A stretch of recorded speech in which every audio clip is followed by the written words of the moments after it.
15 अगस्त 1947 ये तारीख हम लोगों के लिए यानी हम भारतीयों के लिए क्यों खास है ये किसे नहीं पता होगा।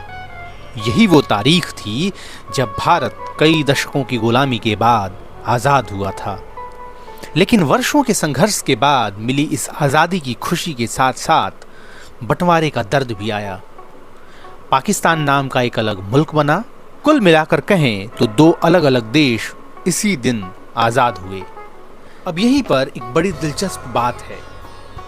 भारत हर साल 15 अगस्त को अपनी आज़ादी का जश्न मनाता है। इसके उलट पाकिस्तान अपना इंडिपेंडेंस डे मनाता है 14 अगस्त को। सवाल है कि जब दोनों देशों को एक ही दिन आज़ादी मिली तो पाकिस्तान अपनी आज़ादी का दिन 14 अगस्त क्यों मनाता है? इसके पीछे की क्या कहानी है? पाकिस्तान में ऐसा कब से शुरू हुआ? आज के वीडियो में बात इसी की करेंगे। अपने वीडियो में आगे बढ़े इससे पहले एक गुजारिश है, प्लीज वीडियो पूरा देखिएगा। वीडियो अच्छा लगे तो लाइक कर दीजिएगा। चैनल को प्लीज सब्सक्राइब कर लें और सब्सक्राइब करते हुए बेल आइकॉन पर क्लिक जरूर करें। इससे आपको हमारे आने वाले वीडियो की नोटिफिकेशन मिलेगी और हमारी भी कुछ मदद हो जाएगी। तो चलिए शुरू करते हैं। सबसे पहले तो ये बात साफ हो जानी चाहिए कि इसमें कहीं कोई कंफ्यूजन नहीं है कि पाकिस्तान की आज़ादी का दिन भी 15 अगस्त ही है। 1947 का ब्रिटिश संसद द्वारा पास किया गया इंडियन इंडिपेंडेंस एक्ट इसकी तस्दीक करता है। इस कानून में साफ तौर पर लिखा है कि 15 अगस्त 1947 से ब्रिटिश भारत में दो स्वतंत्र देश बनाए जाएंगे जो भारत और पाकिस्तान के नाम से जाने जाएंगे। यही नहीं, रेडियो पाकिस्तान हर साल मोहम्मद अली जिन्ना की आवाज़ में पहला बधाई संदेश भी सुनाता है जिसमें वो कहते हैं कि 15 अगस्त की आज़ाद सुबह पूरे देश को मुबारक हो। लेकिन जिन्ना साहब की ये बधाई हर साल 15 की बजाय 14 अगस्त को पाकिस्तान में सुनवाई जाती है। फिर बात आती है कि जब आज़ादी का दिन 15 अगस्त है तो 14 अगस्त कहाँ से आ गया?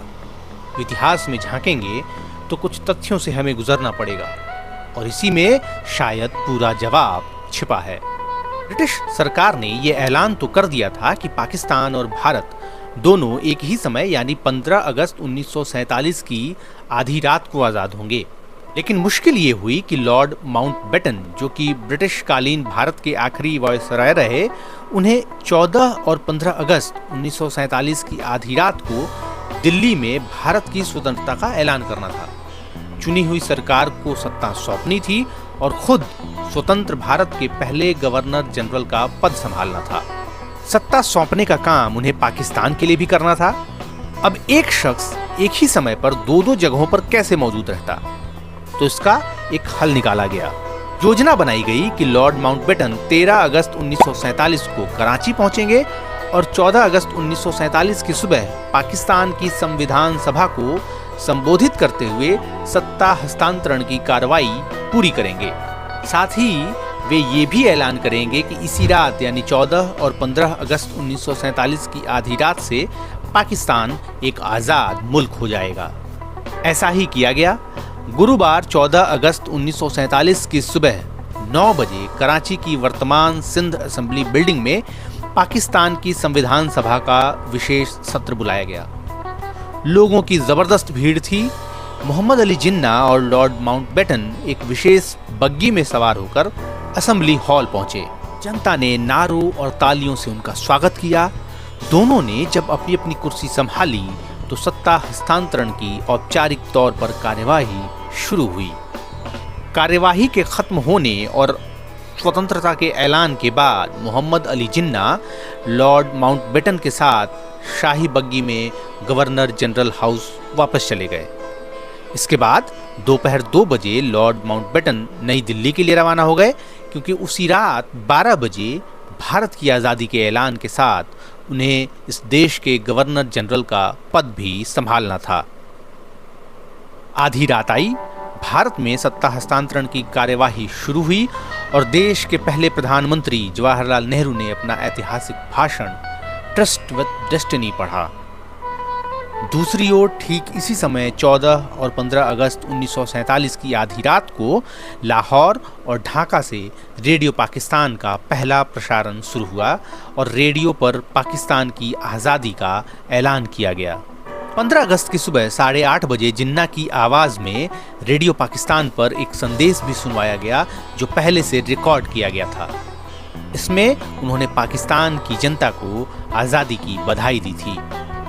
इसी दिन यानी 15 अगस्त 1947 को पाकिस्तान का पहला राजपत्र भी जारी हुआ, जिसमें पाकिस्तान के गवर्नर जनरल के तौर पर मोहम्मद अली जिन्ना की नियुक्ति और उसी दिन से उनके पद संभालने की सूचना दी गई थी। एक और बात, 19 दिसंबर 1947 को पाकिस्तान के गृह विभाग ने 1948 की जिन वार्षिक छुट्टियों का ऐलान किया था, उनमें भी 1948 के लिए 15 अगस्त 1948 की तारीख बतौर पाकिस्तान दिवस दर्ज की गई थी। यह डॉक्यूमेंट भी नेशनल डॉक्यूमेंटेशन सेंटर इस्लामाबाद में मौजूद है। मतलब साफ है कि आप जो भी रिकॉर्ड उस साल के खंगालेंगे तो बात यही खुलकर सामने आती है कि पाकिस्तान 15 अगस्त को ही आज़ाद हुआ।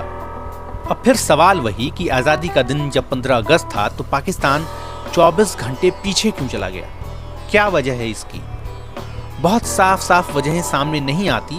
हाँ, एक दो दलीलें और कुछ कहानियां जरूर मिलती हैं। बीबीसी की एक रिपोर्ट बताती है कि 29 जून 1948 को कराची में पाकिस्तान के प्रधानमंत्री नवाबजादा लियाकत अली खान की अध्यक्षता में कैबिनेट की एक बैठक हुई। इसमें निर्णय लिया गया कि पाकिस्तान का पहला स्वतंत्रता दिवस 15 अगस्त 1948 की बजाय 14 अगस्त 1948 को मनाया जाए।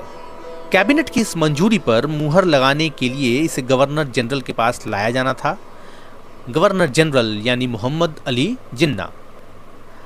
अब कैबिनेट में यह सुझाव कहां से आया या किसने दिया कि 14 अगस्त को स्वतंत्रता दिवस मनाया जाए, इस बारे में कुछ भी साफ नहीं है। ना ही ये साफ है कि ऐसा करने के पीछे क्या तर्क दिए गए। बताया जाता है कि जिन्ना ने भी इसे मंजूरी दी और इस तरह पाकिस्तान का पहला स्वतंत्रता दिवस 14 अगस्त को मनाया गया और यही परंपरा आज भी जारी है।